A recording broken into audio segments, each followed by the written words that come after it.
Hello mga kalabs! Kumusta po kayo? Nag-full uniform po pala ako kaninang umaga. May mas nga po kasing naganap sa school namin. Pinupunasan ko na nga lang po muna itong black shoes ko dahil sobrang maalikabok. Nakalimutan ko na naman po kasing pinunasan kaagad. Pero okay lang po yun dahil mabilis lang din naman po itong mapunasan. Nagmamadali na nga din po ako mga kalabs dahil nagpunta nga po yung pinsan ko dito para sabay na nga daw po kaming pumasok. Nagmamadali na nga din po kasi si papa niya dahil malilate na nga daw po siya sa trabaho. Kaya eto, hindi na nga po nila ako nahintay at sabi nga po ni mama ay mauna na nga lang daw po sila. Kaya ayan, naglakad na nga lang po akong mag-isa. At kaninang tanghali po pala ay dito na nga po kumain yung pinsan ko sa bahay. Wala po kasi si mama niya dahil pumasok nga daw po sa trabaho. May kasama naman po siya sa bahay nila. Kaso nga lang ay dito na nga po siya pinakain ni mama. Baka daw po kasi ay hindi niya maasikaso yung pagkain niya dun. Kaya sabay-sabay na nga po kaming apat kumain. At pagdating naman po ng tanghali, ay sumabay nga po sa amin si mama sa school. Kailangan niya daw po kasing samahan itong pinsan ko dahil may bakuna nga daw po silang magaganap sa school. Ay kailangan nga daw po ng parents na kasama. Pero dahil pumasok nga po si tita ay si mama na nga lang po yung pupunta. Napakainit pa man din po ng araw mga kalobs. At ayan nga, malapit na rin po kami sa gate ng school. Pag uwi ko po pala kaninang hapon ay nagpaluto nga po si papa ng noodles kay kuya. Kaya eto nga at nag-share na nga lang din po kaming dalawa ni kuya sa noodles. Ay mama nga dapat daw po ito dahil iinom nga daw po siya ng gamot. Kaso lang sabi nga po ni mama ay hati na nga lang daw po kaming dalawa ni kuya.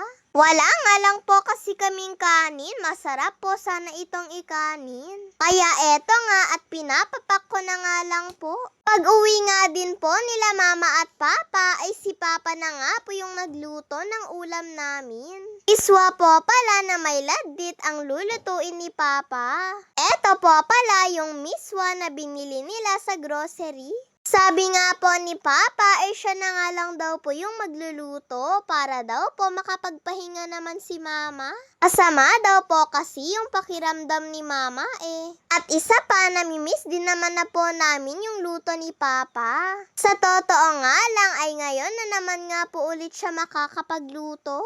Nilagyan po pala ito ni papa ng 2 latang sardinas. Para nga daw po mas lalong masarap. Kada nga po nagluluto kami ng miswa ay palagi nga pong may kasamang ladit. Masarap daw po kasing kombinasyon yun. Tignan niyo naman po si papa at hindi pa nga po siya nakakapagbihis ay nagluto na nga po siya kaagad. Para daw po makakain na po kami dahil iinom pa daw po kasi si mama ng gamot niya eh. Siguradong masarap nga po itong luto ni papa. Ako nga at kulang pa nga po itong sabaw na nailagay ni papa kaya sabi niya nga po ay dadagdagan niya pa daw po ito.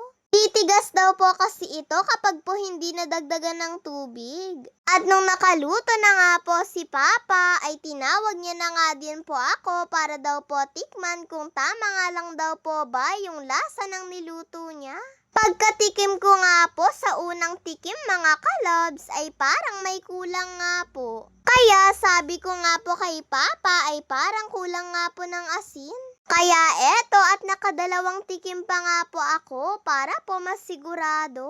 Pero talagang kulang pa po talaga sa asin kaya nagdagdag nga po si papa.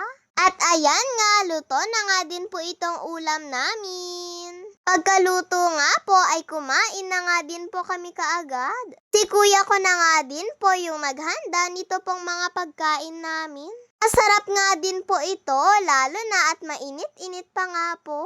Eto nga at nagsasandok na nga din po ako ng pagkain ko. Dinamihan ko na nga din po yung kuha ng sabaw. Masarap din po kasi yung sabaw nito eh. O tara mga kalabs, kain na po tayo! Yun lang po mga kalobs. Maraming salamat po sa panonood ninyo. Mag-iingat po kayo palagi. God bless to all. Bye-bye po.